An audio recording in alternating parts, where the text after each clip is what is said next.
I my self TP Singh from यथार्थ academy. आज online channel पर मैं आ गया हूं और मैं इंग्लिश लैंग्वेज की बात आपसे करूंगा, जिसमें सारे पार्ट्स ऑफ स्पीच की डिटेल बात होगी। लेकिन पार्ट्स ऑफ स्पीच की बात करने के पहले थोड़ा सा हम बेसिक की बात करेंगे, हम सेंटेंस की बात करेंगे। हम क्यों सेंटेंस की बात करेंगे, इसके इंपॉर्टेंस को समझना बड़ा जरूरी है कि जब कोई भी स्पॉटिंग एरर या सेंटेंस इंप्रूवमेंट पूछे जाते हैं तो सेंटेंस का निर्माण करके ही पूछा जाता है, सेंटेंस बनाकर ही पूछे जाते हैं। तो हम पार्ट्स ऑफ स्पीच पढ़ने के पहले क्यों नहीं हम सेंटेंस के समझें, सेंटेंस को समझें कि आखिर में सेंटेंस का निर्माण होता कैसे है। जब हम सेंटेंस के निर्माण को समझेंगे तो कोई भी क्वेश्चन जब सेंटेंस बना के पूछे जाएंगे तो हमें ये पता होना चाहिए कि सब्जेक्ट क्या है, वर्ब क्या है, ऑब्जेक्ट क्या है, कॉम्प्लीमेंट क्या है और कहाँ तक हमारा सेंटेंस क्रमबद्ध तरीके से सही चल रहा है और कहाँ पे एरर हम कर रहे हैं या कहाँ पे एरर वो पूछ रहा है, जहाँ हम फाइंड आउट करें कि किस पैटर्न पर एरर है। अक्सर स्टूडेंट ये देखता है कि हमें एरर फाइंड आउट करना है, हम ये चाहते हैं और इस पैटर्न पर बात करना चाहते हैं कि आपको पता चले कि एरर है तो क्यों एरर है। तो एक पॉइंट पर अगर एरर है तो बाकी पॉइंट सही है तो किस पैटर्न पर सही है, उसके लिए सेंटेंस का जानना जरूरी है। तो आज मैं सबसे पहले पार्ट्स ऑफ स्पीच स्टार्ट करने के पहले मैं आपसे आज सेंटेंस पर बात करूंगा और डिटेल बात करूंगा और आपको बताऊंगा कि सेंटेंस का निर्माण किस पैटर्न पर होता है। इससे आपको ये हेल्प मिलेगा कि आपको पता चल जाएगा कि एक पॉइंट अगर गलत है तो क्यों गलत है वो तो हम बताएंगे ही, लेकिन बाकी अगर सही है तो किस पैटर्न पर सही है इसकी भी जानकारी होनी चाहिए। तो जब हम कंट्रास्ट पढ़ाई पढ़ते हैं कि सही क्यों सही है और गलत क्यों गलत है, तब जाके हमारे अंदर परफेक्टनेस आती है, तब हमें टीचर के हेल्प की बार बार आवश्यकता नहीं पड़ती है। स्टूडेंट्स को स्वतः ज्ञान होने लगता है और वह पता लगाना शुरू कर देता है कि बाकी गलत है तो क्यों गलत है और रिमेन पार्ट्स अगर सही है तो किस पैटर्न पर सही है, इसकी जानकारी आपको स्वयं होने लगती है। तो आज हम बात करेंगे सेंटेंस पर। आइए हम सेंटेंस पर बात करते हैं आपसे कि सेंटेंस होता क्या है और इसका निर्माण कैसे होता है। आपने पढ़ा होगा सेंटेंस का डेफिनेशन। सबसे पहले हम सेंटेंस के डेफिनेशन पर बात करेंगे कि सेंटेंस होता क्या है। अगर आप सेंटेंस के डेफिनेशन को समझ जाएंगे तो अपने आप आपका पैटर्न भी समझ में आ जाएगा। सेंटेंस का डेफिनेशन होता है कि a group of words which makes a complete sense is called sentence. एक बार और रिपीट कर दे रहा हूं, a group of words which makes a complete sense is called sentence. शब्दों का वह समूह जिसका एक पूर्ण अर्थ निकलता हो उसे सेंटेंस कहते हैं, उसे हम वाक्य कहते हैं। लेकिन सवाल ये उठता है कि सेंटेंस में शब्दों का क्रम क्या होना चाहिए। अगर सेंटेंस का निर्माण हमने किया है और शब्दों का क्रम सही नहीं है तो समझ जाएं कि वह सेंटेंस हमारा गलत है, भले उसका अर्थ निकलता हो। तो सही क्रम जानने के लिए हम दो एग्जाम्पल आपको देते हैं। सबसे पहले हम दो एग्जाम्पल दे रहे हैं कि Ram wrote a letter, Ram a letter wrote. यहां पर ध्यान देंगे, इसमें भी शब्दों का समूह है और इसमें भी शब्दों का समूह है, लेकिन हमें यह पता करना है कि दोनों में से वास्तव में कौन सा सेंटेंस सही है, कौन सा सेंटेंस हमारा करेक्ट हो रहा है। इसका हम पता कैसे करें। तो जब किसी भी हम सेंटेंस का निर्माण करते हैं तो सबसे पहले सेंटेंस में सब्जेक्ट आता है, सब्जेक्ट के बाद वर्ब आता है और वर्ब के बाद ऑब्जेक्ट आता है। सब्जेक्ट अर्थात सेंटेंस का निर्माण करते समय सब्जेक्ट, कर्ता, क्रिया और कर्म अर्थात सब्जेक्ट, वर्ब और ऑब्जेक्ट, ये तीनों क्रम में होने चाहिए। अगर ये तीनों क्रम में नहीं है तो अर्थ निकालने के बावजूद भी हमारा सेंटेंस रॉन्ग होगा। फिर एक सवाल पैदा और होता है कि ये कोई जरूरी नहीं है कि वर्ब के बाद जो वर्ड आता हो वह ऑब्जेक्ट ही हो, वो ऑब्जेक्ट हो भी सकता है और वह ऑब्जेक्ट नहीं भी हो सकता है। तो हमें कैसे पता चलेगा कि वर्ब के बाद जो वर्ड आ रहा है वो ऑब्जेक्ट है या कुछ और है। आइए हम इसका पता करने का सिंपल तरीका आपको बताते हैं, अपने आप आपको पता चलेगा। यहां पर देखें, ये आपका स्ट्रक्चर है सब्जेक्ट वर्ब और ऑब्जेक्ट। हम पहला एग्जाम्पल दिए हैं राम रोट अ लेटर, और दूसरा एग्जाम्पल दिए हैं राम अ लेटर रोट। हमें ये पता करना है कि सब्जेक्ट वर्ब और ऑब्जेक्ट के क्रम पर कौन सा सेंटेंस हमारा सही है। जो सेंटेंस इस पैटर्न पर लिखा गया होगा वही सेंटेंस सही होगा। आपको एक तरीका बताते हैं कि जब वर्ब में कौन लगाकर प्रश्न पूछते हैं और जो उत्तर मिलता है उसे हम सब्जेक्ट कहते हैं। दूसरा पॉइंट देखें, जब इसी वर्ब में कहाँ लगाकर जब इसी वर्ब में क्या लगाकर प्रश्न पूछते हैं और जो उत्तर मिलता है उसे हम ऑब्जेक्ट कहते हैं। एक बार और रिपीट करते हैं कि जब क्रिया में कौन लगाकर प्रश्न पूछेंगे और जो उत्तर मिलेगा वह सब्जेक्ट होगा। जब उसी क्रिया में क्या लगाकर प्रश्न पूछेंगे और जो उत्तर होगा वह ऑब्जेक्ट होगा। एक नजर इस स्ट्रक्चर पर देखें, वर्ब के पहले सब्जेक्ट होता है और वर्ब के बाद ऑब्जेक्ट होता है। आइए देखते हैं, Ram wrote a letter, Ram ने एक पत्र लिखा। कौन लिखा? राम। तो राम हमारा सब्जेक्ट हो गया। फिर देखें, क्रिया में क्या लगाकर प्रश्न पूछेंगे? राम ने क्या लिखा? A letter. तो अ लेटर हमारा ऑब्जेक्ट हो गया। यहां पर देखें, अ लेटर ऑब्जेक्ट हो गया। अब देखिए यहां पर राम सब्जेक्ट है, क्रिया में क्या लगाकर प्रश्न पूछा और जो उत्तर मिला वो ऑब्जेक्ट हो गया। यहां एक नजर देखें, सब्जेक्ट और ऑब्जेक्ट के बीच में हमेशा वर्ब होता है, तो यहां पर रोट हमारा वर्ब हो गया। इसका मतलब ये हुआ कि सबसे पहले सब्जेक्ट आएगा, सब्जेक्ट के बाद वर्ब आएगा, वर्ब के बाद ऑब्जेक्ट आएगा। इसलिए हमारा पहला सेंटेंस सही है और दूसरा सेंटेंस हमारा गलत हो रहा है। यहां पर देखिए एक बार और कि सबसे पहले सब्जेक्ट के बाद वर्ब के बाद ऑब्जेक्ट। जब क्रिया में कौन लगाकर प्रश्न पूछेंगे जो उत्तर मिलेगा सब्जेक्ट होगा। जब इसी क्रिया में क्या लगाकर प्रश्न पूछेंगे और जो उत्तर मिलेगा वो ऑब्जेक्ट होगा। हमने पूछा question, Ram wrote a letter, Ram ने एक पत्र लिखा। कौन लिखा? राम सब्जेक्ट हुआ। राम ने क्या लिखा? अ लेटर ऑब्जेक्ट हुआ। और सब्जेक्ट और ऑब्जेक्ट के बीच में वर्ब रहता है, इसलिए हमारा पहला वाला सेंटेंस सही है और दूसरा वाला गलत है। यहाँ पर यह स्ट्रक्चर याद रखेंगे कि सबसे पहले सब्जेक्ट के बाद वर्ब के बाद ऑब्जेक्ट। आइए हम आगे बढ़ते हैं। ये तो हमने डेफिनेशन की बात किया, अब हम आगे बढ़ते हैं। एक नजर और देखिए इस एग्जाम्पल पर कि Ram wrote a letter, Ram ने एक पत्र लिखा। यहां पर सब्जेक्ट का कार्य राम कर रहा है, ये आपका वर्ब है, ये आपका ऑब्जेक्ट हो गया।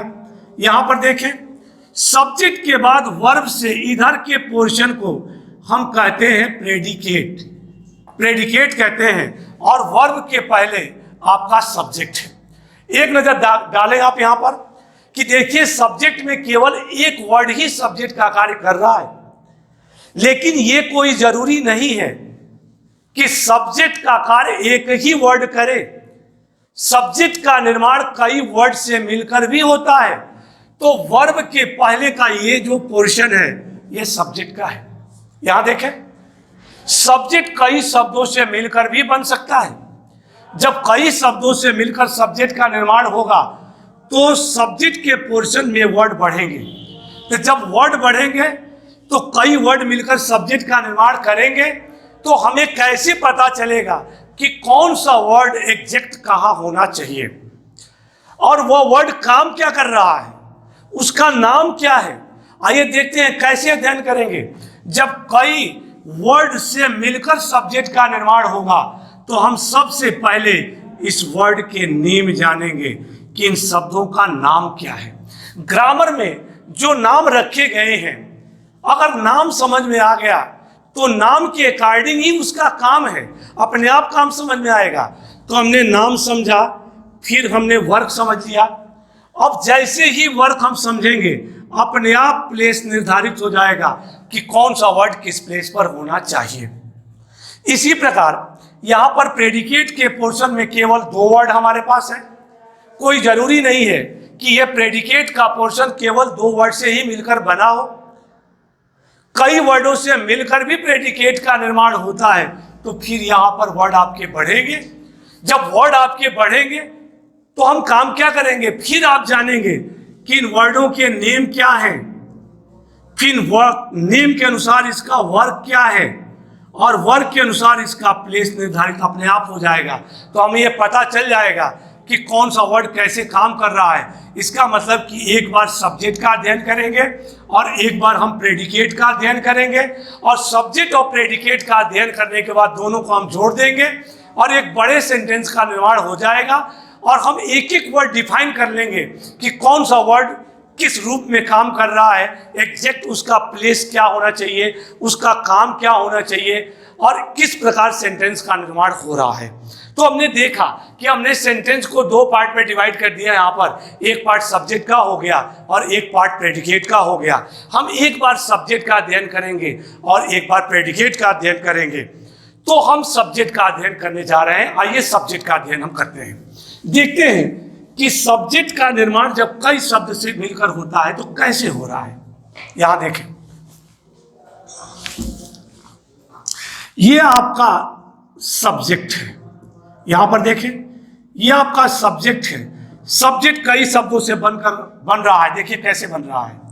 सबसे पहले हम सब्जेक्ट को दो पार्ट में डिवाइड करते हैं।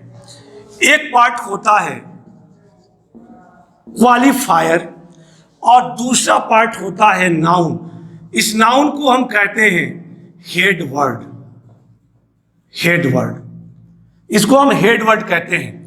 हमने सब्जेक्ट के दो भागों में डिवाइड किया। एक पार्ट क्वालिफायर हो गया, दूसरा पार्ट हो गया नाउन। यहां पर देखिए, क्वालिफायर और नाउन दो पार्ट हो गया। नाउन को हेड वर्ड हम कहते हैं।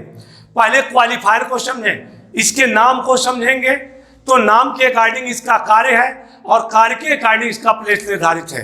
क्वालिफायर का अर्थ होता है, हिंदी में कहते हैं विशेषता बतलाने वाला। अब समझें कि अगर ये वर्ड विशेषता बतलाने वाला है तो हम ये देखेंगे कि विशेषता बतलाने वाले वर्ड का काम क्या है। तो कोई भी वर्ड अगर विशेषता बतलाने वाला है तो निश्चित रूप से वह किसी न किसी की विशेषता को बतलाएगा। इसका मतलब कि क्वालिफायर का काम है विशेषता को बतलाना, और ये क्वालिफायर इस नाउन की विशेषता को बतलाएगा। तो जब जब क्वालिफायर आएगा तब तब नाउन आएगा, क्योंकि क्वालिफायर का काम है नाउन की विशेषता को बतलाना। अगर क्वालिफायर हमने यूज किया और नाउन हमने यूज नहीं किया तो क्वालिफायर यूजलेस हो जाता है, क्योंकि जिस कार्य के लिए क्वालिफायर का जन्म हुआ है वो कार्य कर ही नहीं रहा है क्वालिफायर। इसका मतलब कि जब जब क्वालिफायर आएगा तब तब नाउन आएगा और क्वालिफायर नाउन को क्वालिफाई करेगा। यहां पर फिर एक नजर देखें कि जब क्वालिफायर नाउन को क्वालिफाई करेगा तो क्वालिफायर का प्लेस होगा ठीक नाउन के पहले। एक छोटा सा एग्जांपल आपको दे दें कि आपने देखा होगा, आप हमेशा व्हाइट शर्ट बोलते हो, आप हमेशा व्हाइट शर्ट बोलते हो। आपने कभी शर्ट व्हाइट नहीं बोला होगा। क्यों नहीं बोला होगा? क्योंकि शर्ट व्हाइट बोल देंगे तो गलत हो जाएगा। आप व्हाइट शर्ट बोलते हो भाई। क्यों व्हाइट शर्ट बोलते हो? क्योंकि व्हाइट क्वालिफायर है, शर्ट को क्वालिफाई कर रहा है, और शर्ट नाउन है। तो व्हाइट कहाँ है? शर्ट के ठीक पहले, क्योंकि व्हाइट क्वालिफायर है। आप कभी भी गर्ल ब्यूटीफुल नहीं बोलते हो, आप ब्यूटीफुल गर्ल बोलते हो। क्यों ब्यूटीफुल गर्ल बोलते हो भाई? क्योंकि ब्यूटीफुल गर्ल को क्वालिफाई कर रहा है। तो beautiful kind of qualifier, qualify noun, वो नाउन को क्वालिफाई करता है। तो ठीक उसी नाउन के पहले हम इसका यूज करते हैं। आप जाते हो, गर्मी का मौसम, आप जाते हो, वाटर मांगते हो, बोलते हो भैया कोल्ड वाटर दे दो। आपने वाटर कोल्ड कभी नहीं मांगा। वाटर कोल्ड बोल दोगे गलत हो जाएगा, इसलिए कि आप कोल्ड वाटर बोलोगे, क्योंकि cold is a kind of qualifier that qualify noun. वो वाटर को क्वालिफाई कर रहा है, इसलिए कोल्ड क्वालिफायर है। और कहाँ यूज हो रहा है? ठीक नाउन के पहले। तो हमने देखा कि सबसे पहले सब्जेक्ट को दो पार्ट में हमने डिवाइड किया, क्वालिफायर और नाउन। और क्वालिफायर कहाँ यूज हो रहा है? ठीक नाउन के पहले। अब हम ये देखेंगे कि क्वालिफायर विशेषता बतलाने वाला जो वर्ड है, वो विशेषता बताने वाला वर्ड कितने तरह से नाउन को क्वालिफाई कर रहा है। यहां पर एक नजर देखें। अब हम क्वालिफायर को यहां पर तीन पार्ट में डिवाइड करते हैं। एक पार्ट होता है डिटरमाइनर। डिटरमाइनर दूसरा पार्ट होता है एडजेक्टिव और तीसरा पार्ट होता है एडजेक्टिव फ्रेज। एडजेक्टिव फ्रेज यहां पर समझें कि डिटरमाइनर, एडजेक्टिव और एडजेक्टिव फ्रेज ये तीनों पार्ट क्वालिफायर के हैं और क्वालिफायर का काम है नाउन को क्वालिफाई करना। तो क्वालिफायर के जितने पार्ट हैं वह सारे पार्ट क्वालिफाई किसको करेंगे? नाउन को। इसका मतलब कि डिटरमाइनर भी नाउन को क्वालिफाई करेगा, एडजेक्टिव भी नाउन को क्वालिफाई करेगा, एडजेक्टिव फ्रेज भी नाउन को क्वालिफाई करेगा, अलग अलग भी करेंगे, सभी एक साथ मिलकर भी करेंगे। और सबसे महत्वपूर्ण क्वेश्चन यहां से उठता है, एडजेक्टिव फ्रेज से आर्टिकल पूछा जाता है और सब्जेक्ट वर्ब एग्रीमेंट के क्वेश्चन भी बैंक ने पूछे हैं। यहां से एडजेक्टिव फ्रेज का यूज करके वह वर्ब पूछ लेता है। अर्थात एडजेक्टिव फ्रेज आपके कंपटीशन के लिए बहुत महत्वपूर्ण है, क्योंकि दो क्वेश्चन सीधा सीधा आता है। आर्टिकल भी पूछा जाता है, आर्टिकल से क्वेश्चन बनता है और सब्जेक्ट वर्ब एग्रीमेंट से भी बनता है। यहाँ पर थोड़ी सी बात हम यहाँ पर करेंगे, वर्ब की भी करेंगे, एडजेक्टिव फ्रेज का यूज करके आर्टिकल की भी करेंगे। और जब हम चलेंगे पार्ट्स ऑफ स्पीच में तो वर्ब जब आपको पढ़ाएंगे, सब्जेक्ट वर्ब एग्रीमेंट जब पढ़ाएंगे उस समय भी एडजेक्टिव फ्रेज की बात करेंगे। जब आपको हम आर्टिकल डिटेल करेंगे उस समय भी एडजेक्टिव फ्रेज की बात करेंगे। और एक बार हम इस बेसिक के कॉन्सेप्ट पर भी एडजेक्टिव फ्रेज की बात आपसे हम करेंगे। फिर हम देखेंगे कि यहाँ पर एक नज़र और देखें, सब्जेक्ट को दो पार्ट में डिवाइड किया हमने, क्वालिफायर और नाउन। क्वालिफायर विशेषता बताने वाला वर्ड है और ये क्वालिफाई नाउन को करता है। क्वालिफायर को तीन पार्ट में हमने डिवाइड किया, डिटरमाइनर, एडजेक्टिव और एडजेक्टिव फ्रेज। क्वालिफायर का काम है नाउन को क्वालिफाई करना। तो क्वालिफायर के जितने पार्ट होते हैं वह सभी मिल करके अलग अलग इंडिविजुअल भी क्वालिफाई कर सकते हैं और एक साथ मिलकर भी नाउन को क्वालिफाई कर सकते हैं। अब आपके दिमाग में एक सवाल पैदा होता होगा कि डिटरमाइनर होता क्या है, एडजेक्टिव क्या होता है, एडजेक्टिव फ्रेज क्या होता है। सब पर आपसे हम चर्चा करेंगे क्रम से। आइए हम आपको क्रम बताना चाहेंगे कि जब एक साथ सब मिलकर नाउन को क्वालिफाई करेंगे तो इसका क्रम क्या होना चाहिए। पहले क्रम देखें, उसके बाद हम एक एक पॉइंट पे डिस्कस करेंगे आपसे। यहां पर एक नजर देखें क्रम, ये पहला क्रम कि अगर ये डिटरमाइनर है और ये डिटरमाइनर नाउन को क्वालिफाई करता है तो डिटरमाइनर प्लस नाउन। डिटरमाइनर कहाँ रहेगा? नाउन के ठीक पहले। फिर एक नजर देखें, डिटरमाइनर और एडजेक्टिव ये दोनों मिलकर भी नाउन को क्वालिफाई कर सकते हैं यहां पर। तो दूसरा क्रम हो जाएगा determiner plus adjective plus noun. दो क्रम हो गया। तीसरा क्रम देखिए आप, determiner plus adjective plus noun और एडजेक्टिव फ्रेज चला जाता है नाउन के बाद। क्यों जाता है? जब इस टॉपिक पे आएंगे तो आपसे हम चर्चा करेंगे।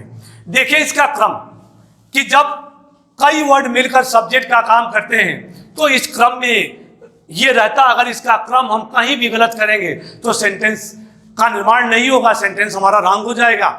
अब आपके दिमाग में एक बात आ रही है कि डिटरमाइनर होता क्या है, एडजेक्टिव क्या होता है, एडजेक्टिव फ्रेज क्या होता है। हम क्रम से आपकी चर्चा करेंगे। सबसे पहले हम चर्चा करेंगे डिटरमाइनर प्लस नाउन की, उसके बाद डिटरमाइनर एडजेक्टिव प्लस नाउन की चर्चा करेंगे, तब हम एडजेक्टिव फ्रेज की चर्चा करेंगे और सबका क्रम दिखाएंगे। और साथ में आपको ये भी बताएंगे कि एसएससी और बैंक ने यहाँ से क्वेश्चन पूछा है, वह क्वेश्चन किस पैटर्न पे पूछा गया है उसकी भी हम बीच में चर्चा करेंगे आपसे। तो मेरा पहला टॉपिक होगा डिटरमाइनर प्लस नाउन। देखें यहां पर पहला क्रम डिटरमाइनर प्लस नाउन। अब सवाल उठता है कि डिटरमाइनर होता क्या है। डिटरमाइनर नाउन का निर्धारण करता है, इसको निर्धारक बोलते हैं।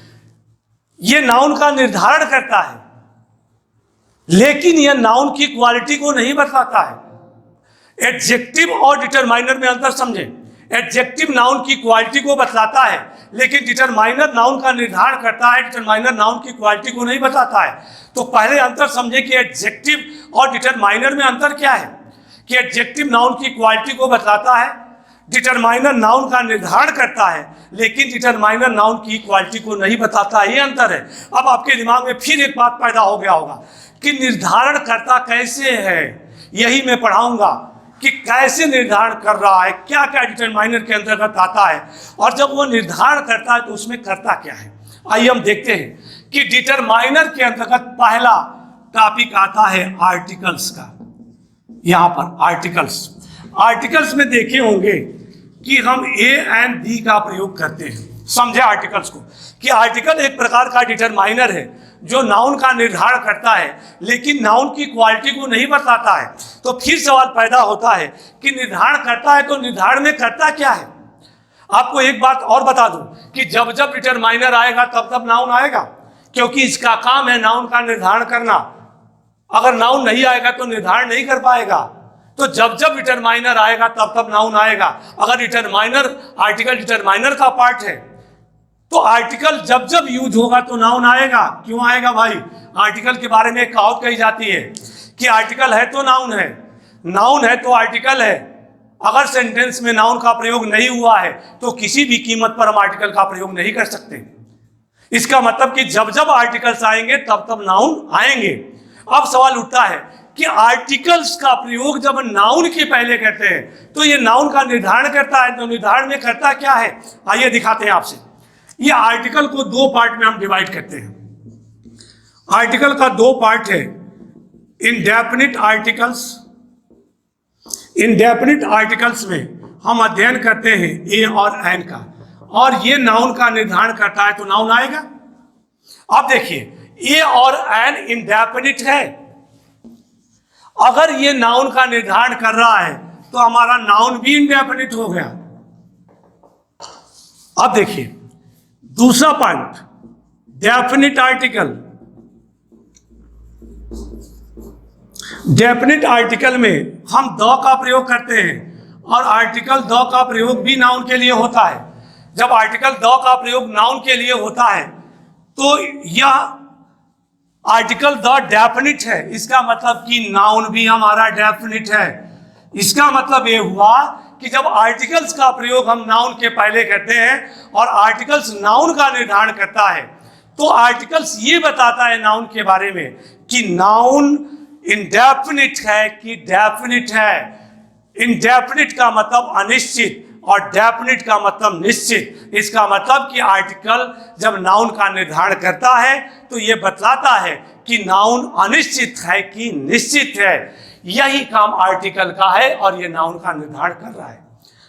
आर्टिकल हम आपको पढ़ा नहीं रहे, हम सिर्फ ये बता रहे हैं कि अगर आर्टिकल डिटरमाइनर है तो नाउन के पहले क्यों यूज होता है, उसका काम क्या है। हम डिटेल आर्टिकल की बात जब डिटेल करेंगे आर्टिकल के टॉपिक में तो वहां करेंगे, लेकिन थोड़ी सी चर्चा हम आपसे करना चाहेंगे कि हमें कैसे पता चलेगा कि नाउन हमारा इंडेफिनिट है कि नाउन हमारा डेफिनिट है। आप कटरा में गए, आप कटरा में जाकर एक बुक स्टॉल पे पहुंचे हैं और आप कहते हैं कि मुझे एक बुक दे दीजिए। दुकानदार आपसे पूछता है कि किस सब्जेक्ट की बुक आपको चाहिए।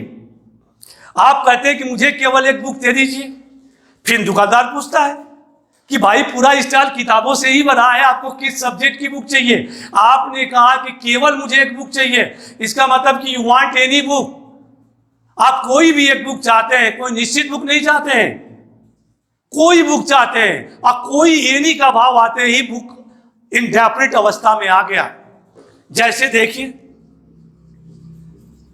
आई वॉन्ट अ बुक, मुझे एक बुक चाहिए। हमने आर्टिकल ए क्यों लगाया? क्योंकि ये पता नहीं है हमें किसकी बुक चाहिए, किस सब्जेक्ट की बुक चाहिए, इसलिए कोई बुक है तो बुक अनिश्चित अवस्था में, इसलिए आर्टिकल ए लगाए। उसी दुकान पे दूसरा लड़का गया और उसने कहा कि मुझे एक बुक चाहिए। पूछा किसकी बुक चाहिए? उसने कहा मैथ्स की बुक चाहिए। अब मैथ्स की बुक चाहिए, बुक के बारे में पता चल गया, इसका मतलब कि बुक डेफिनिट अवस्था में आ गया। तो यहां पर देखिए आप, I want the book of maths. अब देखिए यहां पर हम बुक चाहते हैं, हमें यह पता नहीं कि कौन सी बुक चाहिए, लेकिन नीचे वाले सेंटेंस में ये पता है कि हमें मैथ की बुक चाहिए। इसका मतलब कि यहाँ बुक निश्चित अवस्था में है, हमने द लगाया। यहाँ बुक अनिश्चित अवस्था में है, हमने ए लगाया। सेंटेंस के स्ट्रक्चर पे ध्यान दें। कौन चाहता है बुक? मैं। आई सब्जेक्ट हो गया, मैं क्या चाहता हूं, अ बुक ऑब्जेक्ट हो गया, यहाँ पर the book of maths object का कार्य कर रहा है। हम इसी बुक को चाहे तो सब्जेक्ट बना दें, और जब सब्जेक्ट बना देंगे तो सब्जेक्ट का कार्य भी करेगा, और यही ऑब्जेक्ट का काम भी करता है। अगर सब्जेक्ट का कार्य करता है तब भी यही क्रम होना चाहिए, ऑब्जेक्ट का कार्य करता है तब भी यही क्रम होना चाहिए। आइए हम सब्जेक्ट दिखाते हैं कि सब्जेक्ट का कैसे कार्य कर रहा है। यहां पर देखिए आप दूसरा example, a book is on the table, a book is on the table, एक किताब टेबल पर है। यहां पर देखें ये आपका वर्ब है, और अ बुक यहां पर सब्जेक्ट का कार्य कर रहा है। देखें यहां पर अ बुक, बुक के पहले ए क्यों लगाया मैंने, इसलिए लगाया कि हमें ये पता नहीं है किसकी बुक है या किस सब्जेक्ट की बुक है। बुक अनिश्चित अवस्था में ए लगाए, और ये बता रहा है कि बुक अनिश्चित अवस्था में है, अर्थात इसी को कहते हैं नाउन का डिटरमाइंड करना, नाउन का निर्धारण करना। दूसरा एग्जांपल देखें आप,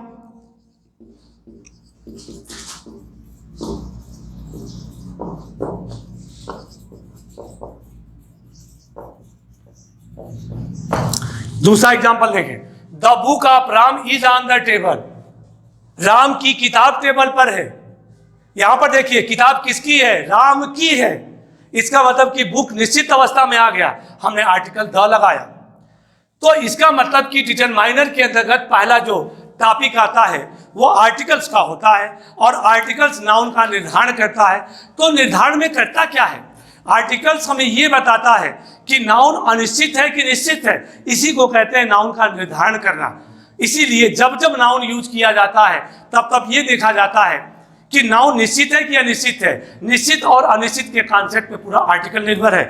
आगे हम जब आर्टिकल पढ़ाएंगे तो आपसे डिटेल चर्चा करेंगे आर्टिकल की, लेकिन हम डिटरमाइनर पढ़ा रहे हैं इसलिए थोड़ी सी चर्चा हम यहाँ पर किया आपसे, और आगे जब डिटेल आर्टिकल पढ़ाएंगे तो आर्टिकल के बारे में हम विस्तृत चर्चा आपसे करेंगे, डिस्कस करेंगे, और बताएंगे कि कैसे कैसे आर्टिकल नाउन के साथ काम करता है। आइए हम दूसरे टॉपिक पे चलते हैं कि डिटरमाइनर, हमने बताया कि डिटरमाइनर के अंतर्गत पहला टॉपिक हमारा आर्टिकल्स आया, और भी टॉपिक है डिटरमाइनर के अंतर्गत। थोड़ा सा और लिस्ट समझे कि प्रोनाउन का नाम आपने सुना होगा कि नाउन, जो शब्द नाउन के बदले यूज होता है वो प्रोनाउन कहलाता है। आपने डेफिनेशन पढ़ा होगा कि pronoun is used in place of noun.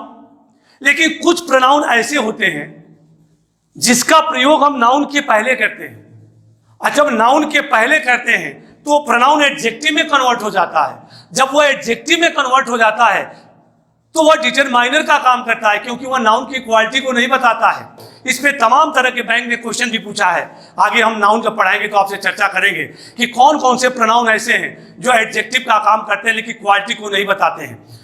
Determiner के अंतर्गत वह सारे प्रोनाउन आते हैं जो एडजेक्टिव का काम करते हैं, वह सभी डिटरमाइनर कहलाते हैं। लेकिन वही जब पार्ट्स ऑफ स्पीच में पहुंचते हैं तो वह एडजेक्टिव कहलाते हैं। लेकिन जब वो पार्ट्स ऑफ स्पीच में पहुंचते हैं और एडजेक्टिव कहलाते हैं तो एडजेक्टिव के रूप में भी नाउन का निर्धारण ही करते हैं, और डिटरमाइनर के रूप में भी नाउन का निर्धारण ही करते हैं। वह कभी भी क्वालिटी को नहीं बताते हैं। इसलिए जब हम सेंटेंस पढ़ाते हैं, सब्जेक्ट और प्रेडिकेट पढ़ाते हैं, उसमें डिटरमाइनर कहा जाता है, और जब पार्ट्स ऑफ स्पीच में वही प्रोनाउन पहुंचता है तो एडजेक्टिव कहलाता है। तो आइए हम देखेंगे कि कौन कौन से प्रोनाउन ऐसे हैं जो एडजेक्टिव का काम करते हैं, जिसको हम डिटरमाइनर कर रहे हैं, जो नाउन की क्वालिटी को न बता करके वह नाउन का निर्धारण करता है। आइए देखते हैं यहां पर आपसे।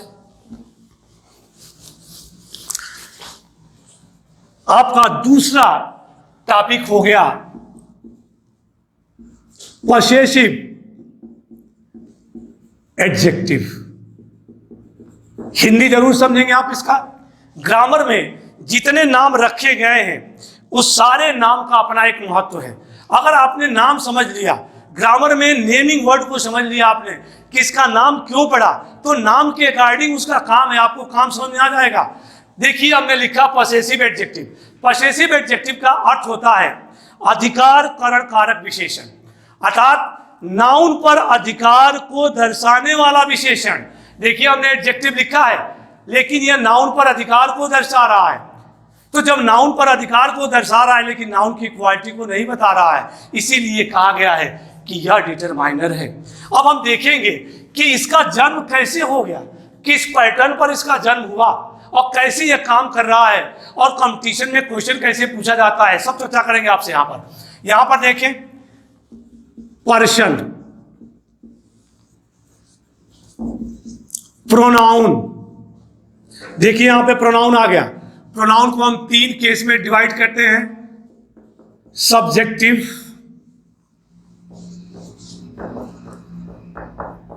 ऑब्जेक्टिव और पसेसिव। यहां पर देखें केस। सब्जेक्टिव केस का हिंदी होती है कर्ता कारक, ऑब्जेक्टिव केस की हिंदी होती है कर्म कारक, पसेसिव केस की हिंदी होती है अधिकार करण कारक। नाम समझेंगे आप। यहां पर चिन्ह हमने देखे, यहां पर ध्यान दें आप, यह हमने वर्ब लिखा है। अभी आपको शुरू के लेक्चर में हमने बताया कि वर्ब के पहले का प्लेस सब्जेक्ट का होता है और वर्ब के बाद का प्लेस ऑब्जेक्ट का होता है। देखिए यहां पर वर्ब के पहले सब्जेक्ट का प्लेस होता है, इसलिए इसका नाम सब्जेक्टिव, कर्ता कारक, जो कर्ता का कार्य करता हो।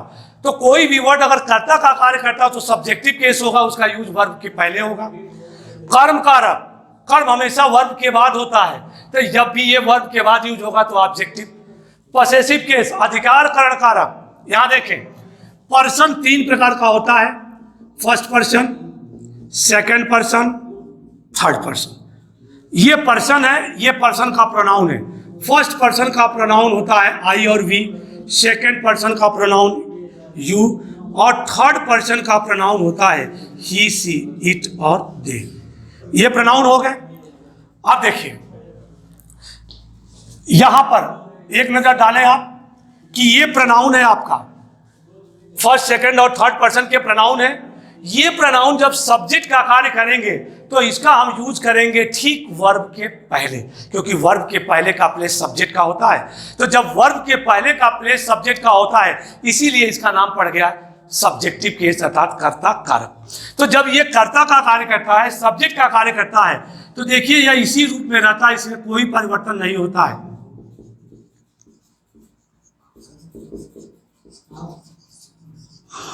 यहां देखें, लेकिन जब यही प्रोनाउन वर्ब के बाद जाता है तो ये ऑब्जेक्ट में चेंज हो जाता है, ऑब्जेक्ट का कार्य करता है। तो जब प्रोनाउन वर्ब के बाद जाएगा तो ऑब्जेक्ट बनेगा।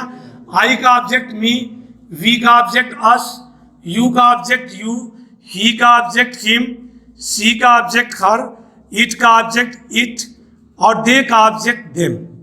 अब देखिए पसेसिव केस। आई का पसेसिव केस माई, वी का आवर, यू का योर, ही का हिज, सी का हर, इट का इट्स और दे का दियर। यहां समझे, यहां पर देखिए आप first person, second person, third person. First person का pronoun I we, second person का प्रोनाउन यू, थर्ड पर्सन का pronoun he, she, it, they. अब हमने क्या किया कि इस प्रोनाउन को 3 केस में डिवाइड कर दिया, सब्जेक्टिव केस, ऑब्जेक्टिव केस और पसेसिव केस। यहां पर देखें सब्जेक्टिव केस ये है, ये प्रोनाउन जब ऑब्जेक्ट का काम करेगा तो वर्ब के पहले होगा, वर्ब के पहले ये सब्जेक्ट का काम करेगा, वर्ब के बाद ये आएगा तो ऑब्जेक्ट का काम करेगा। यहां पसेसिव केस को समझें, सब पे बात करेंगे आपसे, हम सब्जेक्ट पे बात करेंगे, ऑब्जेक्ट पे बात करेंगे, पसेसिव केस पर बात करेंगे।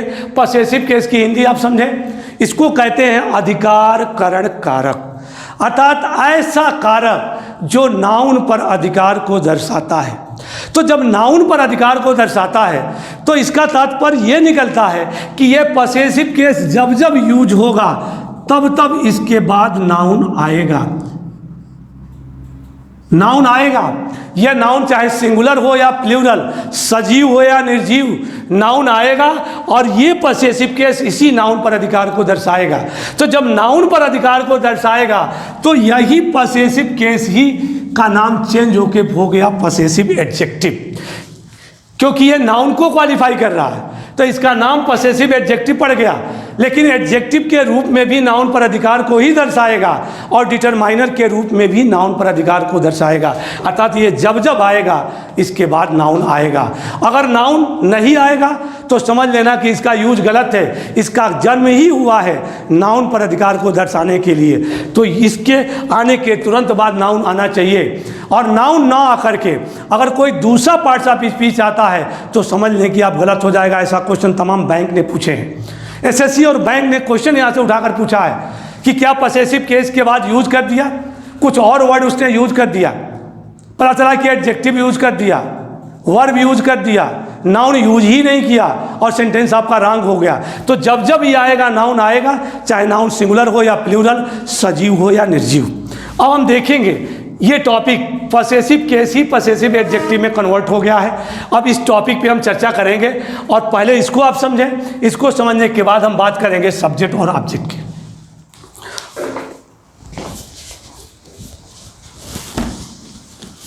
यहां पर देखें आप एग्जाम्पल। अब देखें आप एग्जाम्पल हम दे रहे हैं। माई फ्रेंड इज कमिंग, मेरा दोस्त आ रहा है। देखिए माई फ्रेंड पर अधिकार को दर्शा रहा है। फ्रेंड कह रहा है कि दोस्त किसका है, मेरा है। तो माई बताया कि फ्रेंड मेरा है, तो माई नाउन पर निर्धारण किया, अधिकार को दर्शाया, और फ्रेंड सब्जेक्ट का कार्य कर रहा है। इसी के अकॉर्डिंग हमने वर्ब का यूज किया। फिर कहा जाए कि योर बुक इज कॉस्टली, तुम्हारी किताब महंगी है। योर बुक इज कॉस्टली, तुम्हारी किताब महंगी है, तो बुक किसकी है, तुम्हारी है। तो योर बुक पर अधिकार को दर्शाया और बुक के नंबर के अनुसार हमने वर्ब का प्रयोग किया। यहां पर देखें, यहां पर ऐसे भी लिख सकते हैं कि your books are very costly, तुम्हारी किताब बहुत महंगी है। यहां पर देखिए योर बुक्स पर अधिकार को दर्शा रहा है, योर नाउन पर अधिकार को दर्शा रहा है। यहां देखिए बुक्स का नंबर प्लूरल है, इसलिए वर्ब का नंबर प्लूरल है। यहाँ बुक का नंबर सिंगुलर है, वर्ब का नंबर सिंगुलर है। यहाँ फ्रेंड का नंबर सिंगुलर है, वर्ब का नंबर सिंगुलर है। इसका मतलब कि माई और योर नाउन पर अधिकार को दर्शा रहा है। ये आपका डिटरमाइनर है और ये हेडवर्ड है, नाउन है। ये मुख्य रूप से सब्जेक्ट का कार्य कर रहा है। अगर इसी सेंटेंस को ऐसे लिख दें कि माई इज कमिंग, तो बताएं देखें सेंटेंस सही हो रहा है, मेरा आ रहा है, पता ही नहीं चल रहा है क्या आ रहा है। इसका मतलब कि जब जब ये पसेसिव केस आएगा तब तब नाउन आएगा, और जब नाउन आएगा तो यही पसेसिव केस एडजेक्टिव में कन्वर्ट हो जाता है। नाउन का निर्धारण करता है लेकिन नाउन की क्वालिटी को नहीं बताता, इसलिए कहा जाता है कि यह डिटरमाइनर है। अगले टॉपिक में हम बात करेंगे आपसे सब्जेक्ट और ऑब्जेक्ट की, कि अभी आपको दिखाए कि प्रोनाउन किस सब्जेक्टिव वर्ब के पहले सब्जेक्टिव है और वर्ब के बाद ऑब्जेक्टिव है। तो नेक्स्ट टर्म में हम सब्जेक्ट और ऑब्जेक्ट की बात करेंगे आपसे, और आपको हम बताएंगे कि क्वेश्चन इस पर कैसे कंपटीशन के पूछे जाएंगे। Thank you.